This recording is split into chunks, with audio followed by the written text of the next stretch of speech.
Hello everyone, and today we're going to be picking from a few games idea that I've been kind of rattling around with. So a top-down shooter, a puzzle game, a memory game, and an infinite runner type of game. So let's go ahead and spin the wheel and see what kind of game we're making this week.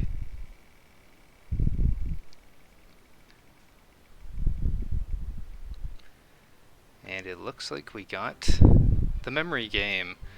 Nice, there's a lot that we can do with this, but first let's create a simple design document for this memory game. Alright, so for this kind of design document here, we're going to need a few things. So we need to know exactly like our game mechanics, progression, what our enemies look like, stuff like that. So for some game mechanics, we're probably going to be needing to obviously match two face-down cards. Every level there's going to be around 9 cards in play, so that's 4 pairs and 1 losing kind of card. I'm going to try and aim to get around 20 rounds to play through. Each round the cards are going to be randomized, enemies are going to be randomized, and the player will start with about 5 chances. Next, for the progression, maybe we'll have some new cards become available as we're playing. We can also add kind of like more healing or chances and potentially reveal what kind of cards are coming up next. And then for enemies, they're just going to take damage whenever we match, and they're going to deal damage whenever we don't match. Enemies' health can range kind of between whatever we want, 1 to 4 for right now.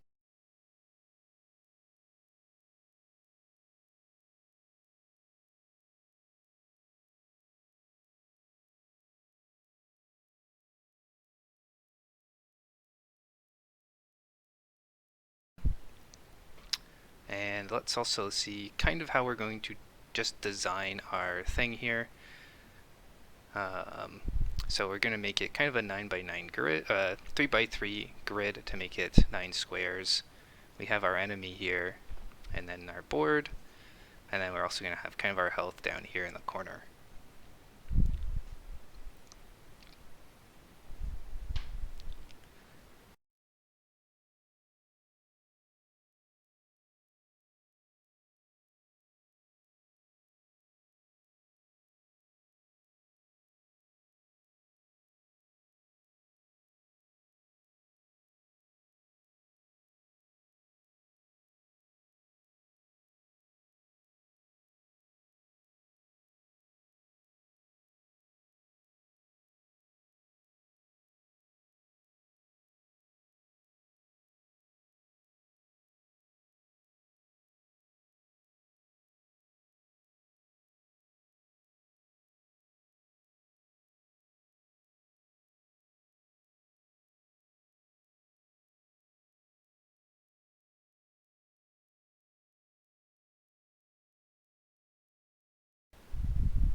And with that, we can then also kind of see what else we want to add to our design document here. So stuff like our win condition, we want to make sure that we beat all the levels, maybe beat some sort of final boss. And for our lose condition here, it's just going to be kind of when we run out of lives or chances, maybe we'll just completely restart the game.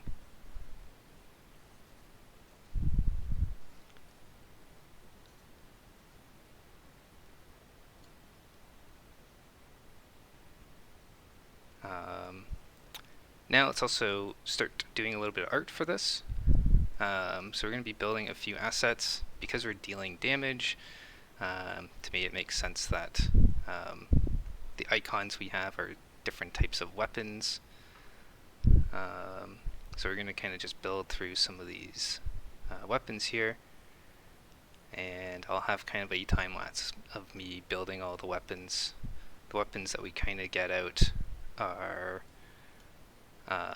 the sword, spear, axe, we have a mace, a bow, a trident, and a shield.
moving on to Unity now.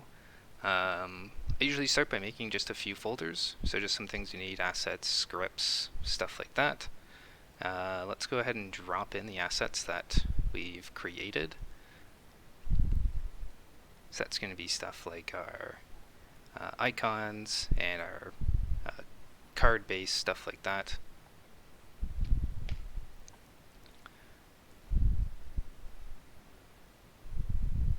And we also need to make sure that all of them are kind of the right size. So when putting in assets into Unity, make sure that you change the pixels per unit. And dealing with these kind of pixel things, I usually run with point and no filter and no compression on these, just so that they look nice and crisp from my design to the actual game itself.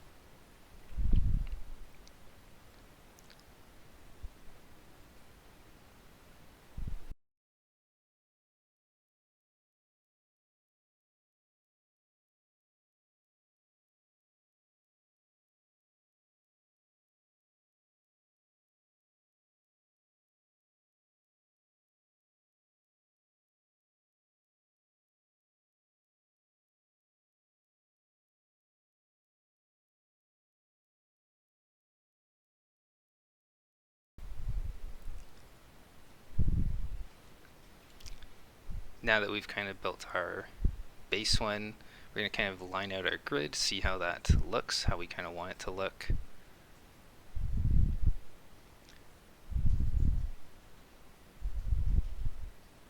And then we'll do a little bit of speed coding here to kind of create our grid.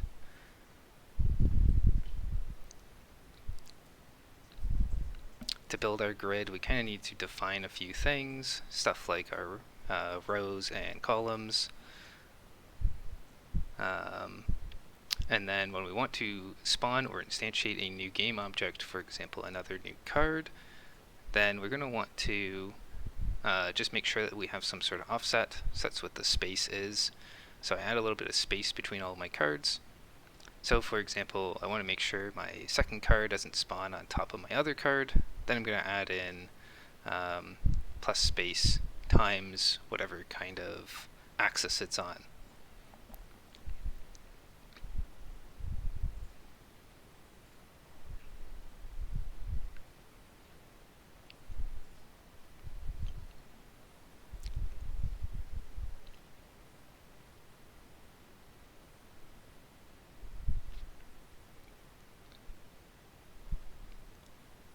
And next we're going to want to start randomizing the cards. For this, the way that I've been able to randomize it is I have 4 different counters. That's one for each pair. And I randomly select a tile within my board, or my card within my board. I check to see if that's been assigned to any icon. If it hasn't, like for example, it hasn't been assigned the sword icon, it's nothing right now, then I'll make that one be the sword icon, and then I'll randomize again, and then I'll find my second sword, and then I've built all my swords, so now I go to my next icon counter. And I keep doing that until I have all my icons down, and I actually start with the skull first, just so the skull gets placed first, and then it all kind of builds out like that. Lastly, our cards need to match. So on my cards, I had a bool to know if they are picked or not. My board also has access to all of these cards. So if 2 cards are selected at the same time, and they both have the same type, they're both sword, for example, then it's a match. And then they also stay revealed, so you know exactly those are where those swords are. However, if the 2 cards you click on aren't the same, then you clearly didn't get a match, and their icons get hidden again.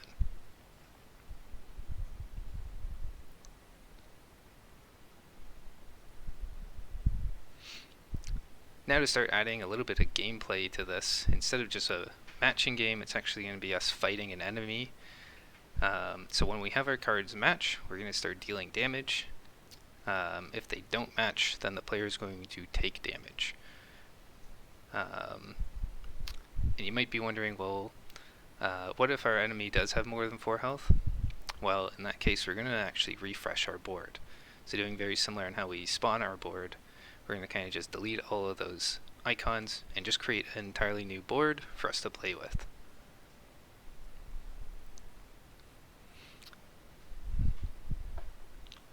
And then we also need to award the player when they beat a level.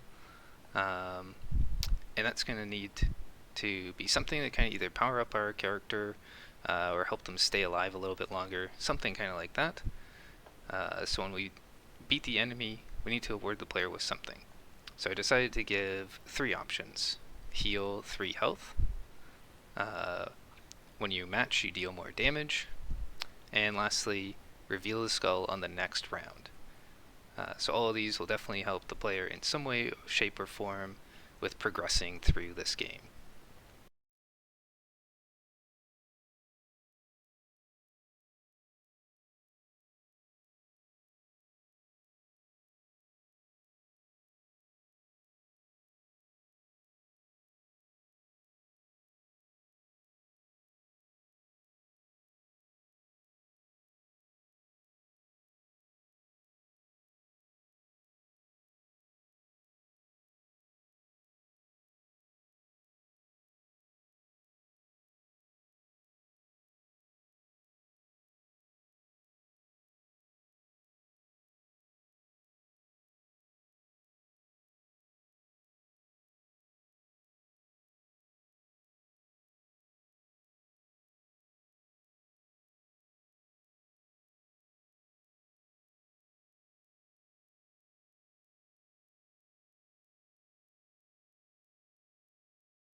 Anyways, I hope you're liking how the game is looking so far.